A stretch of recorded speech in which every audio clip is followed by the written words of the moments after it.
നമസ്കാരം.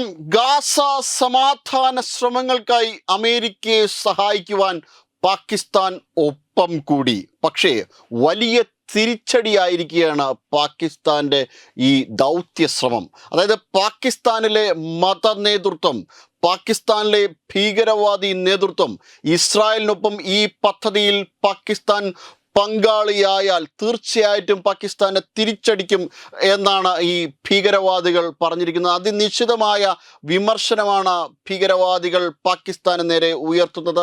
പാകിസ്ഥാനിലെ ഭീകരവാദ സംഘടനകളും മത നേതൃത്വവും സർക്കാരിനെതിരെ മുന്നോട്ട് വന്നിരിക്കുകയാണ്. അതായത് പാകിസ്ഥാനിൽ ഇതുമായി ബന്ധപ്പെട്ട് ആക്രമണങ്ങൾ തന്നെ ഉണ്ടാകും എന്നാണ് അവർ പറയാതെ പറഞ്ഞിരിക്കുന്നത്. അതായത് പാകിസ്ഥാൻ തീറ്റിപ്പോറ്റുന്ന ഭീകരവാദി സംഘടനകൾ തന്നെ പാകിസ്ഥാനെ ആക്രമിക്കുവാൻ തയ്യാറാകും. ഒരു കാരണവശാലും പാകിസ്ഥാൻ്റെ ഭീകരവാദ സംഘടനകളില്ലാതെ പാകിസ്ഥാൻ്റെ സർക്കാരിന് അവിടെ ഭരണം നടത്തുവാൻ ആകില്ല.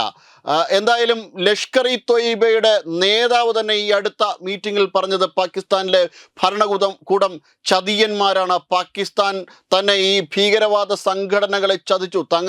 തങ്ങൾക്കൊപ്പമുള്ള ആൾക്കാർക്കെതിരെ തിരിക്കുവാൻ വേണ്ടിയിട്ട് ഇവർ ശ്രമം നടത്തി.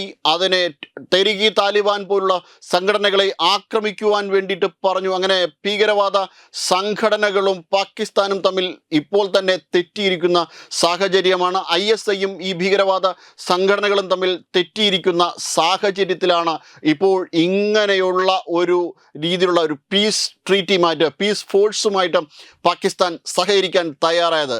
അങ്ങനെ ഇതിനോടകം തന്നെ ചില ഉരസലുകൾ ഉണ്ടായിട്ടുണ്ടെങ്കിലും ഇത് ഇപ്പോൾ അത് വഷളാകുന്ന ഘട്ടത്തിലേക്കാണ് എത്തുന്നത്. ഇതിനെ നേരിടുവാൻ വേണ്ടിയിട്ട് പാകിസ്ഥാൻ ഒരു കാരണവശാലും കഴിയില്ല എന്നുറപ്പാണ്. ഹമാസിനെ നേരിടുവാൻ വേണ്ടിയിട്ട് ഇസ്രായേലിനൊപ്പം അമേരിക്കൻ പീസ് ട്രീറ്റിയോടൊപ്പം പാകിസ്ഥാൻ പോയാൽ തീർച്ചയായിട്ടും കടുത്ത ആഘാതം തന്നെ പാകിസ്ഥാൻ അനുഭവിക്കേണ്ടി വരും. ഇനി പോയില്ലെങ്കിലോ കടക്കിണിയിലും ദുരിതത്തിലും പെട്ടുലയുന്ന പാകിസ്ഥാന് അമേരിക്കയിൽ നിന്ന് ഒരു രൂപ പോലും കിട്ടുകയുമില്ല.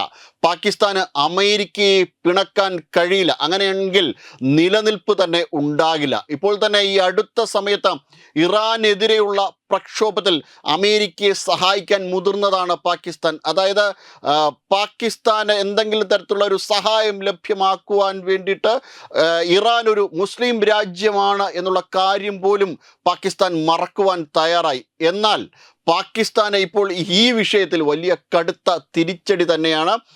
ഗാസ സമാധാന ശ്രമങ്ങൾക്ക് പാകിസ്ഥാൻ പിന്തുണ കൊടുത്താൽ, ഇസ്രായേലിനൊപ്പം പോയാൽ തീർച്ചയായിട്ടും വലിയ തിരിച്ചടി പാകിസ്ഥാനിൽ നിന്ന് ലഭിക്കും. Web desk Tatwamayi news.